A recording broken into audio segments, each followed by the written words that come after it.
Hello, नमस्कार दोस्तों। आज है 30 अक्टूबर और हम लोग पढ़ेंगे 30 अक्टूबर से बनने वाले सभी इंपॉर्टेंट करंट अफेयर। तो प्रीवियस क्लास में हमने देखा था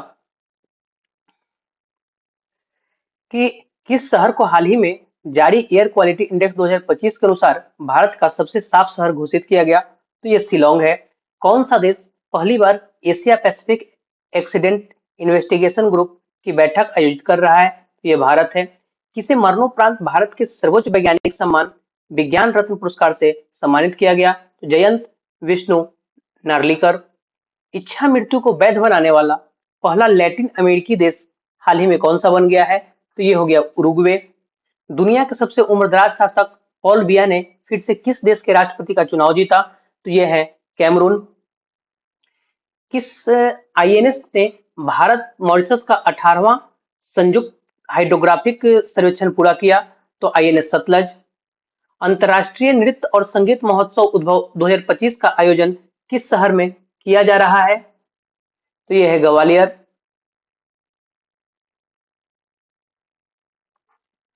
केंद्रीय गृह मंत्री अमित शाह ने हाल ही में पीएम मत्स्य संपदा योजना के तहत डीप सी फिशिंग वेसल्स का शुभारंभ कहां किया?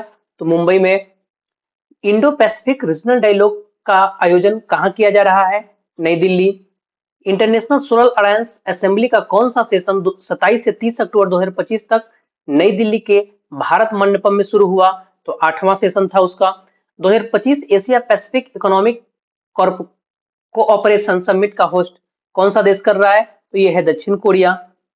और किस राज्य सरकार ने आईटी विजन 2031 प्लान का ड्राफ्ट पेश किया है? तो यह है आपका केरल। तो हम लोग चलते हैं, शुरू करते हैं आज का पहला सवाल। तो हाल ही में किस वर्ष को भारतीय भारतीय प्रधानमंत्री नरेंद्र मोदी ने आसियान भारत समुद्री सहयोग वर्ष घोषित किया? तो आने वाला साल जो है, यानी कि 2026 का वर्ष पीएम मोदी जी के द्वारा आसियान समुद्री सहयोग वर्ष घोषित किया गया है। ठीक है, किया गया, यानी कि Asian India year of maritime corporation के रूप में इसको मनाया जाएगा। ठीक है, आप सभी को मालूम है कि इस वर्ष का 22वां आसियान समिट जो है, 22वां आसियान जो सम्मेलन है, समिट है, ये कहाँ आयोजित किया गया है? तो ये कुआलालंपुर के मलेशिया में किया गया था, जिसकी थीम रही थी समावेशिता समावेशिता और स्थिरता, यानी इंक्लूसिविटी एंड सस्टेनेबिलिटी। ठीक है, इस दौरान यह घोषणा की गई थी। सबसे पहले तो हम जानेंगे कि आसियान के बारे में। सबसे पहले हम आसियान के बारे में जान लेते हैं। तो association of south east Asian nation, मुख्यालय जकार्ता इंडोनेशिया, स्थापना 8 अगस्त 1967 बैंकॉक थाईलैंड में इसकी स्थापना हुई थी। लेकिन इसका वर्तमान में मुख्यालय कहाँ है? Jakarta Indonesia. अभी मलेशिया में इसका आयोजन किया गया है और कुआलालंपुर के में जिसके पीएम अनवर इब्राहिम है। ठीक है, मलेशिया में इसका आयोजन किया गया था और कुआलालंपुर में जिसके पीएम अनवर इब्राहिम है। कौन है? अनवर इब्राहिम। मलेशिया के कुआलालंपुर में इसका किया गया था। आधिकारिक भाषा क्या है? मलय। यहां से हम आसियान का डिस्कस कर रहे हैं, तो मेंबर कंट्री की बात कर लेते हैं। इसकी मेंबर कंट्री अभी तक तो 10 थी। कितनी थी? 10। लेकिन आपको बता दूं कि अब इसकी मेंबर कंट्री जो है 11 हो गई है। कितनी? 11 हो गई है। ठीक है, तो हम लोग 11 नाम देख लें कि कौन कौन है। तो आप करंट अफेयर्स में ये पढ़े होंगे कि ऑफिशियली रूप से 11वां सदस्य कौन बना है? 11वां सदस्य जो बना है, आपको तिमोर लिस्ट बना है।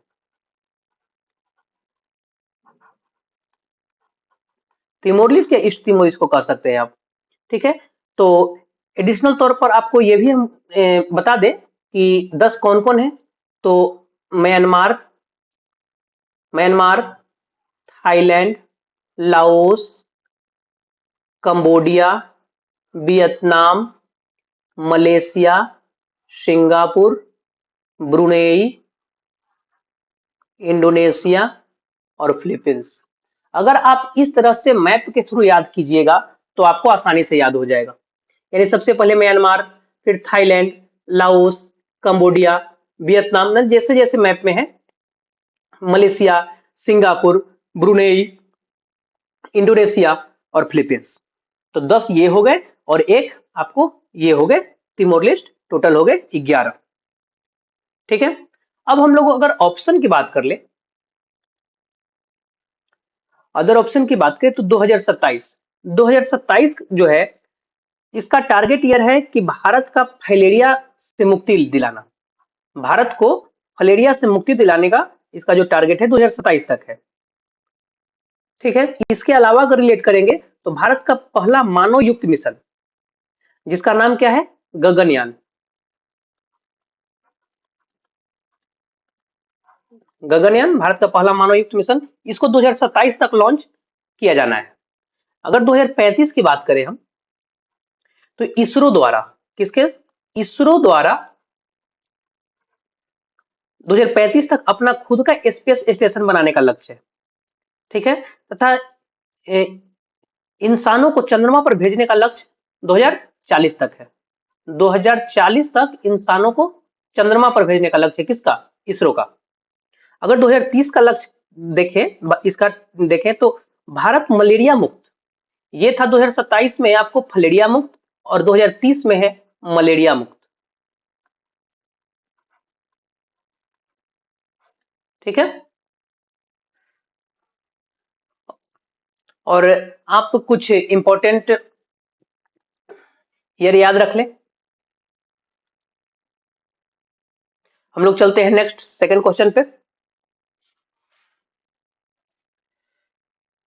किसके द्वारा दुनिया का पहला 3D wind data satellite system फेलियन कॉन्स्टेलेशन लगाया गया? तो ये लगाया जाना है स्टेलरस के द्वारा। किसके द्वारा, स्टेलरस। ऑप्शन डी इसका राइट आंसर हो जाएगा।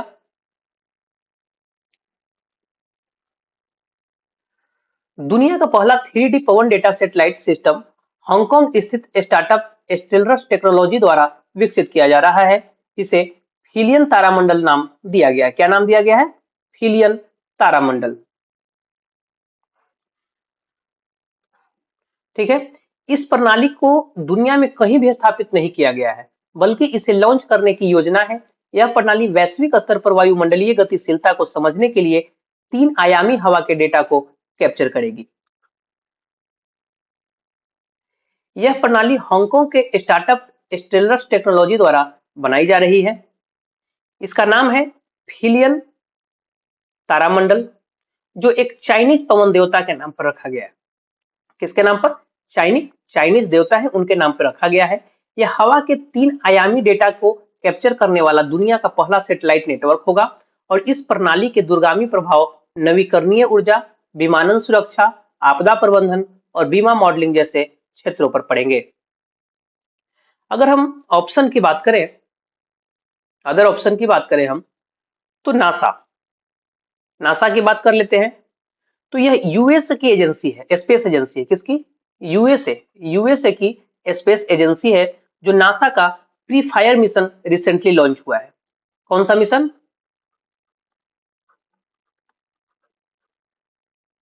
Pre fire mission recently launch हुआ है। प्री फायर मिशन जो है, जो पृथ्वी के जो 2 ध्रुव है, उत्तरी और दक्षिणी ध्रुवीय क्षेत्रों के अध्ययन करने के लिए नासा ने इसको लॉन्च किया है। ठीक है, अगर हम दिगंत तारा की बात करें और ध्रुव स्पेस की बात करें, दिगंत तारा और ध्रुव स्पेस, ये दोनों की हम बात करें तो यह भारत की प्राइवेट स्पेस एजेंसी है, दोनों की दोनों। ठीक है, अब साइंस एंड टेक्नोलॉजी के क्वेश्चन हम रिलेट करके पढ़ते हैं।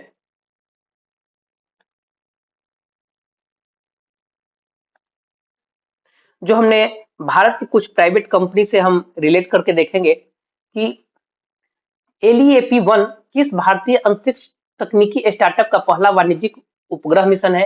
तो यह ध्रुव स्पेस का। LEAP का फुल फॉर्म क्या हो गया, launching expedition for aspiring payloads. Hyderabad स्थित स्टार्टअप टेकमी टू स्पेस द्वारा भारत का पहला सोचने वाला उपग्रह लॉन्च किया गया है। किस कौन सा स्टार्टअप है? Take me to space. Agnikul Cosmos ने भारत के पहले इलेक्ट्रिक मोटर चालित सेमी क्रायोजेनिक इंजन को सफलतापूर्वक लॉन्च किया है। हैदराबाद की कंपनी अनंत टेक्नोलॉजी भारत की पहली निजी सैटेलाइट ब्रॉडबैंड सेवा शुरू करेगी। इसरो का 101वां मिशन जो है EOS-09 नामक पृथ्वी अवलोकन उपग्रह असफल हो गया। दिंग तारा का मिशन एस्कॉट अंतरिक्ष पर निगरानी रखने के लिए लाया गया है। स्काईरूट एरोस्पेस भारत का पहला निजी क्रायोजेनिक इंजन धवन 1 है। नेक्स्ट क्वेश्चन हम लोग चले तो किस देश ने आधिकारिक रूप से दुनिया का पहला yen yen pegged stable coin JPYC launch किया है? तो ये रिसेंटली लॉन्च किया गया है जापान के द्वारा। इसका राइट ऑप्शन बी हो जाएगा।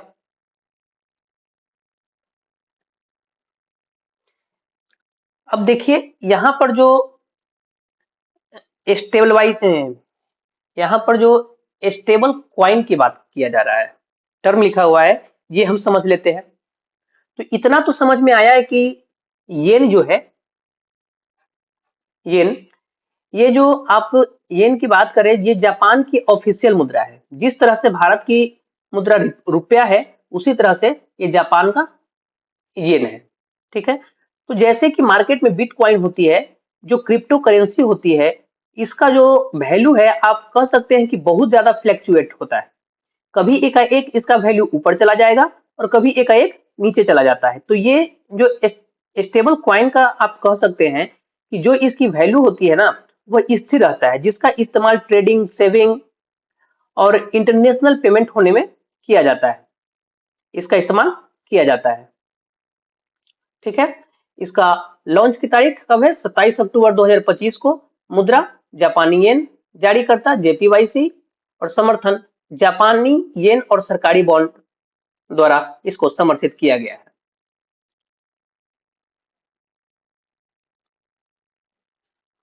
जापान की राजधानी टोक्यो, मुद्रा जापानी येन, देश की पहली महिला प्रधानमंत्री साने तकाइची। प्रधानमंत्री शिगेरू इशिबा ने अपने पद से इस्तीफा देने का फैसला किया। माउंट शिनमोए ज्वालामुखी, जापान। हिरोमासा उराकावा एक जापानी मुक्केबाज थे, जिनका 28 वर्ष की आयु में निधन हो गया है। स्पेस एजेंसी जाक्सा जो है जापान की है। दुनिया का पहला लकड़ी satellite Lignosat probe Japan. Bharat Japan को पछाड़कर दुनिया की चौथी सबसे बड़ी अर्थव्यवस्था बन गया है। 6G डिवाइस लॉन्च करने वाला दुनिया का पहला देश जापान है। भारत जापान सैन्य अभ्यास धर्म गार्जियन, वीर गार्जियन, सिन्यू मैत्री, जी मैक्स, ये जो है सब के सब भारत और जापान के बीच होता है। कौन कौन? सैन्य अभ्यास धर्म गार्जियन, वीर गार्जियन, सिन्यू मैत्री, जी मैक्स। भारतीय तटरक्षक बल और जापानी तटरक्षक बल ने चेन्नई तट के पास एक संयुक्त अभ्यास किया, जिसका कोड नाम जा माता क्या था? जा माता। जापानी भाषा में इसका अर्थ हो जाता है बाद में मिलते हैं। ठीक है, अगर हम जापान के मुख्य रूप से द्वीपों की बात करें, 4 द्वीप कौन कौन है? क्यूशू, शिकोकू, होन्शु और होकाइडो। ठीक है, और ये जापान की राजधानी टोक्यो जो है, ये आपके होन्शु द्वीप पर स्थित है। किस पे? होन्शु द्वीप पर ही स्थित है।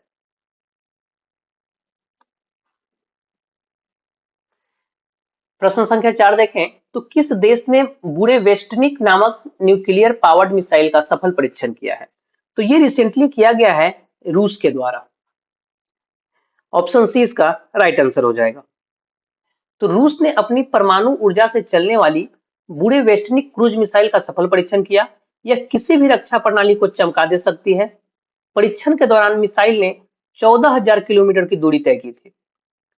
रूस का दावा है कि यह मिसाइल अमेरिकी और नाटो मिसाइल डिफेंस सिस्टम को बाईपास करने में सक्षम होगा।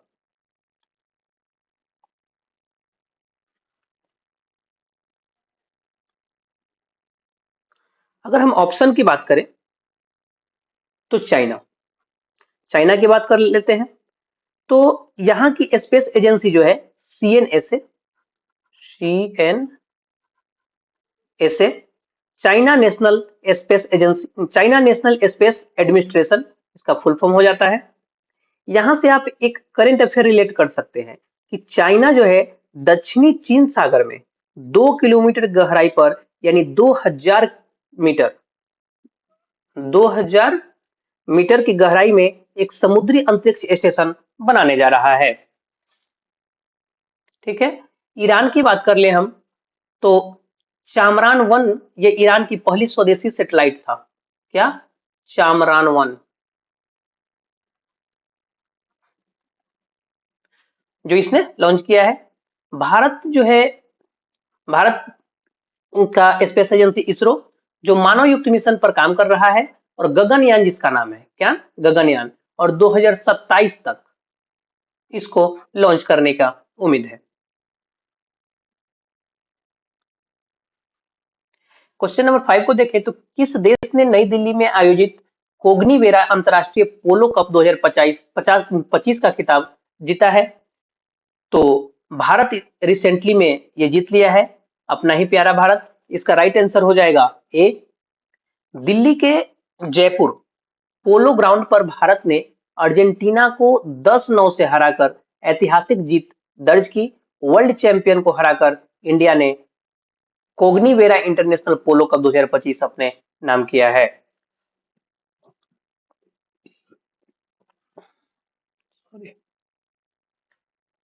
वैसे दिल्ली ने खो खो वर्ल्ड कप, दिल्ली जो है खो खो वर्ल्ड कप 2025 की मेजबानी इस साल की है।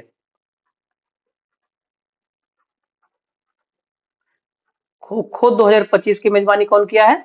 दिल्ली। खो खो वर्ल्ड कप 2025 जनवरी में आयोजित किया गया था, जिसमें कि भारत ही विजेता था। मेल और फीमेल दोनों में भारत ही विजेता था। भारतीय सेना ने हाल ही में किसके द्वारा डिजाइन किया गया स्वदेशी सॉफ्टवेयर डिफाइंड रेडियो का पहला बैच खरीदा? तो ये एसडीआर, एसडीआर ये एसडीआर है, ये डेवलपमेंट किया गया है भारत इलेक्ट्रॉनिक्स लिमिटेड के द्वारा। किसके द्वारा? Bharat electronics limited. ये एसडीआर जो है इसको विकसित किया गया है बेल के द्वारा, भारत इलेक्ट्रॉनिक्स लिमिटेड। भारतीय सेना ने स्वदेशी सॉफ्टवेयर डिफाइंड रेडियो यानी एसडीआर सॉफ्टवेयर डिफाइंड रेडियो की खरीद के लिए अनुबंध किया है। डीआरडीओ द्वारा विकसित और भारत इलेक्ट्रॉनिक्स लिमिटेड द्वारा निर्मित ये एसडीआर सुरक्षित और रियल टाइम संचार को बेहतर बनाएंगे, जिससे युद्ध क्षेत्र में सेना की परिचालन तत्परता मजबूत होगी, और यह आत्मनिर्भर भारत की दिशा में एक महत्वपूर्ण कदम है। बीईएल की स्थापना फॉर्मेशन ईयर 1954, मुख्यालय बेंगलुरु, और अध्यक्ष श्री मनोज जैन हैं। अगर हम यहाँ पे डीआरडीओ की बात करें, डीआरडीओ की बात करें तो इसका फॉर्मेशन ईयर जो है 1958। ठीक है। इसका दिल्ली में हेडक्वार्टर है, दिल्ली में हेडक्वार्टर है, और इसका अध्यक्ष है समीर कामत।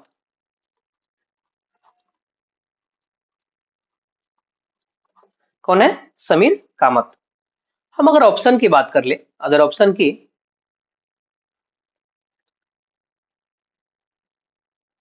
तो डीआरडीओ इसकी बात करें तो इसे आप एक और फैक्ट से रिलेट कर सकते हैं। अभी तो हम पीछे इसका डिस्कशन किए, लेकिन एक और फैक्ट आप डीआरडीओ से रिलेट कर सकते हैं कि भारत ने पहली बार रेल आधारित मोबाइल लॉन्चर प्रणाली विकसित की है। इसकी परीक्षण जो है डीआरडीओ के द्वारा किया गया है। ठीक है। अगर हम लार्सन एंड टुब्रो की बात करें तो दुनिया की सबसे ऊंची स्टैच्यू, दुनिया की सबसे ऊंची स्टैच्यू जो है statue of unity, statue of unity जो है सरदार पटेल की जो प्रतिमा है गुजरात के केवड़िया जिले में है। ये डिजाइन किया कौन है? लार्सन एंड टुब्रो कंपनी के द्वारा। ठीक है। और हिंदुस्तान एरोनॉटिक्स लिमिटेड की अगर हम बात कर ले तो हालिया में यह भारत की महारत्न कंपनियां बनी है। ठीक है। HAL हिंदुस्तान एरोनॉटिक्स लिमिटेड का हेडक्वार्टर जो है बेंगलोर कर्नाटक में है। और हिंदुस्तान एरोनॉटिक्स लिमिटेड का आप कह सकते हैं कि सबसे बड़ा हेलीकॉप्टर मैन्युफैक्चरिंग यूनिट का उद्घाटन जो है तुक्कुरु में किया गया है नरेंद्र मोदी के द्वारा। ठीक है, हम लोग चलते हैं नेक्स्ट क्वेश्चन पे। सतर्कता जागरूकता सप्ताह 2025 का आयोजन 27 अक्टूबर से 2 नवंबर 2025 तक किया जा रहा है। इसका थीम क्या है? तो इसकी थीम हो जाएगी विजिलेंस आवर शेयर्ड रिस्पॉन्सिबिलिटी। ठीक है, भारत में इस वर्ष सतर्कता जागरूकता सप्ताह का आयोजन 27 अक्टूबर से 2 नवंबर 2025 तक किया जा रहा है। और यह सप्ताह सार्वजनिक जीवन में ईमानदारी को बढ़ावा देने और भ्रष्टाचार मुक्त समाज के निर्माण हेतु जन जागरूकता फैलाने के उद्देश्य से मनाया जाता है। इस वर्ष का थीम है सतर्कता हमारी साझा जिम्मेदारी, यानी vigilance our shared responsibility.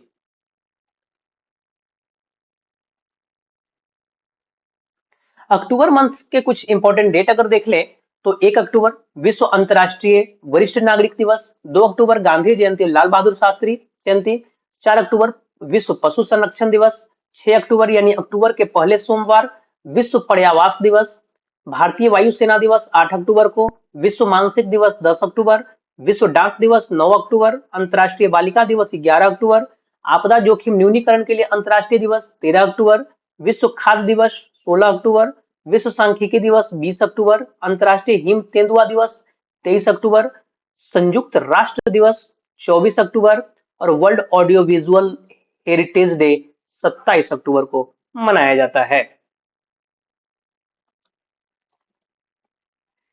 European chess club cup 2025 किस देश में आयोजित किया गया, जिसमें दिव्या देशमुख और डी गुकेश ने इंडिविजुअल गोल्ड मेडल जीते हैं?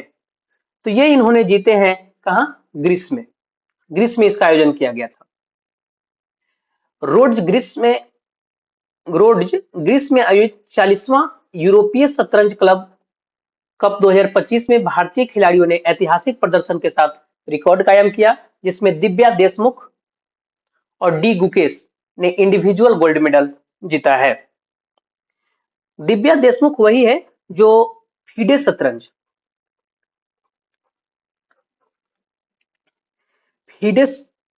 विश्व कप जीतने वाली पहली महिला बनी है। और डी गुकेश ये सबसे कम उम्र के शतरंज चैंपियन बने हैं 2024 में। कितना? 18 वर्ष के उम्र में ये बने हैं चैंपियन। शतरंज का अगर करंट अफेयर हम देख लें तो भारतीय ग्रैंड मास्टर प्रणव वेंकटेश ने संयुक्त अरब अमीरात में फुजैरा ग्लोबल सुपर स्टार शतरंज टूर्नामेंट जीता। आरिनी लोहाटी देश की सबसे कम उम्र की फीडे रेटेड महिला चेस प्लेयर बन गई है।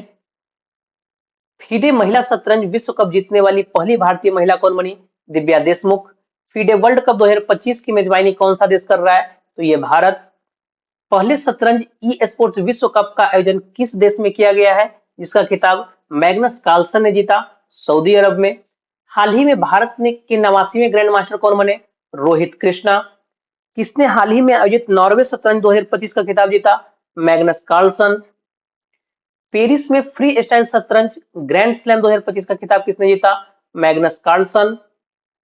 हाल ही में 38वां कांस इंटरनेशनल ओपन शतरंज टूर्नामेंट जीता पाइनियान। विश्व जूनियर शतरंज चैंपियन 2025 का खिताब किसने जीता? तो यह है प्रणव वेंकटेश। नेक्स्ट क्वेश्चन पे चले हम लोग। तो किसने उर्सुला के ले गुइन फिक्शन पुरस्कार 2025 से सम्मानित किया गया है? तो इसके विजेता हो जाएंगे वज्र चंद्रशेखर। वज्र चंद्रशेखर, ऑप्शन डी इसका राइट आंसर होगा। श्रीलंकाई लेखक वज्र चंद्रशेखर को उनके उपन्यास रेक्सफॉल, किसके लिए? रेक्सफॉल के लिए 2025 उर्सुला के ले गुइन फिक्शन पुरस्कार से सम्मानित किया गया है। यह पुरस्कार फिक्शन के ऐसे कार्य को दिया जाता है जो शक्ति, स्वतंत्रता और मानवता के स्थान जैसे महत्वपूर्ण विषयों का अन्वेषण करते हैं। विजेता वज्र चंद्रशेखर, पुरस्कृतकार रेक्स हॉल उपन्यास के लिए, पुरस्कार की राशि $25,000 और पुरस्कार का उद्देश्य ये गुडन की स्मृति में ले गुडन की स्मृति में काल्पनिक कथा साहित्य के एकल कार्य को सम्मानित करना।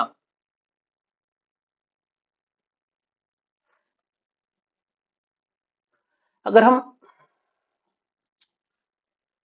ये स्लाइड फिर से लग गए हैं दोस्त,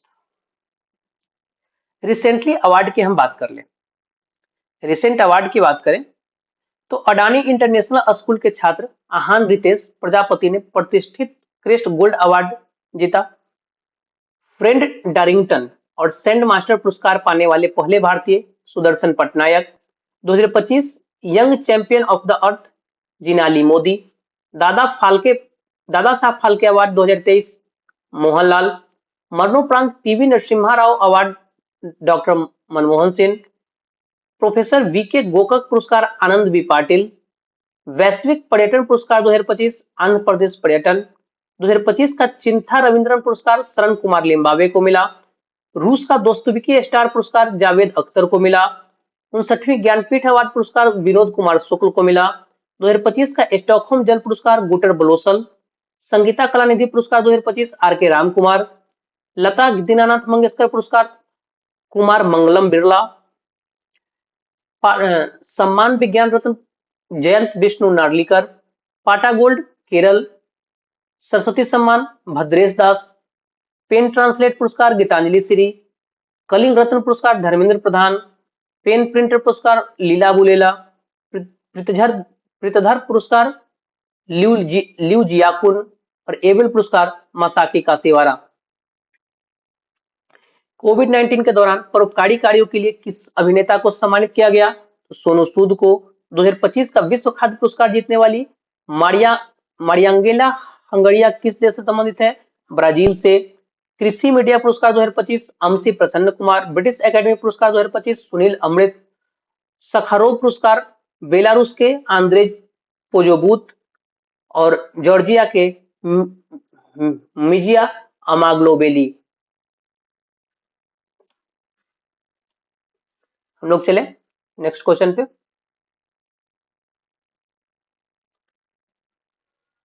तो इस साल के सबसे शक्तिशाली तूफान कौन है जिससे जमैका जूझने वाला है? तो ये है जमैका, जो कि एक कैरिबियाई कंट्री है, वो किससे? मेलिसा तूफान से जूझने वाली है। जमैका इस साल के सबसे शक्तिशाली तूफान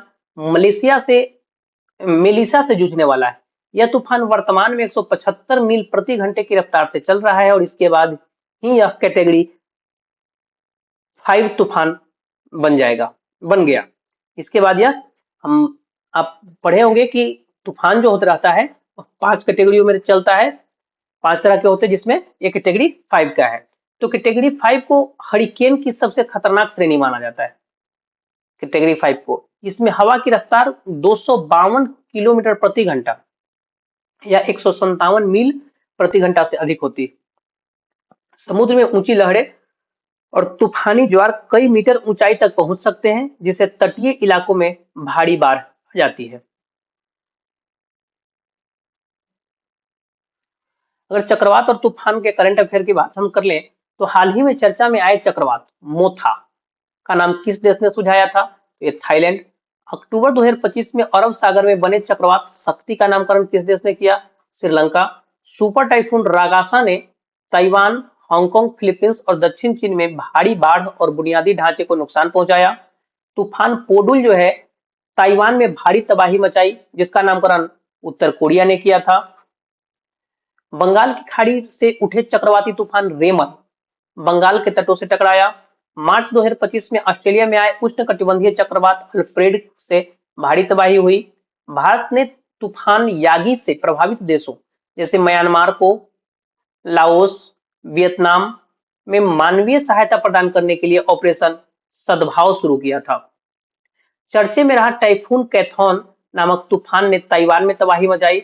बंगाल की खाड़ी में उठे चक्रवाती तूफान दाना को किस देश ने नाम दिया? तो ये कतर ने नाम दिया। और भारत ने राफेल तूफान के बाद किस देश को मानवीय सहायता भेजी है? तो यह है क्यूबा। ठीक है। दक्षिण पूर्व एशिया में फुटबॉल को बढ़ावा देने हेतु फीफा ने कौन सा टूर्नामेंट शुरू किया? तो फीफा एशियन कप। क्या? FIFA ASEAN cup. Option A इसका राइट आंसर हो जाएगा। साउथ ईस्ट एशियन कंट्री में फुटबॉल के विकास को बढ़ावा देने के लिए एक पहल है। फीफा के अगर फॉर्मेशन ईयर की बात कर ले तो 1904, मुख्यालय ज्यूरिख स्विट्जरलैंड और अध्यक्ष जियानी इन्फेनिटो। ठीक है। फीफा का नेक्स्ट वर्ल्ड कप जो है 2026 में, कब? 2026 में मेल का, किसका? मेल का। उसको कौन होस्ट कर रहा है? 3 देश मिलकर, यूएसए, मैक्सिको प्लस कनाडा।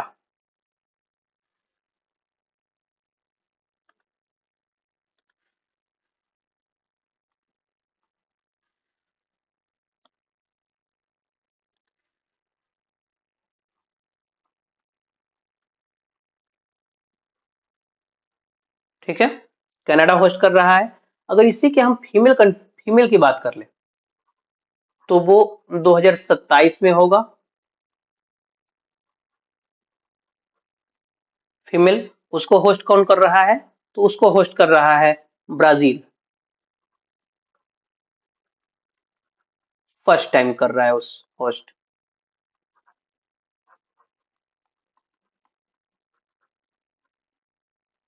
ठीक है। कल आपसे हम प्रश्न पूछे थे कि किस देश ने कफाला प्रणाली जैसी कुप्रथा को बंद करने की घोषणा की है? तो ये आपको किया है सऊदी अरब। दूसरा क्वेश्चन था कि ब्रिक्स अंतरराष्ट्रीय पुरस्कार 2025 से किसे सम्मानित किया गया? तो अबू सुफियान खारखारोव को। आपका कल का क्वेश्चन है कि ई कचरा उत्पन्न करने में दुनिया में भारत किस स्थान पे है? इसका जवाब आप कमेंट बॉक्स में बताएं। और किस देश में दुनिया का सबसे ऊंचा पुल बनाया गया? इसका भी जो भी सही आंसर हो आप कमेंट बॉक्स में जरूर बताएं। धन्यवाद। Thank you. आपको ये क्लास अच्छा लगे, वीडियो अच्छा लगे तो इसे लाइक करें, चैनल को सब्सक्राइब करें और इसे अधिक से अधिक शेयर करें ताकि आपके साथ साथ आपके भाई बंधु को भी इस क्लास का बेनिफिट मिले और वो अपने लक्ष्य को प्राप्त कर सकें। धन्यवाद।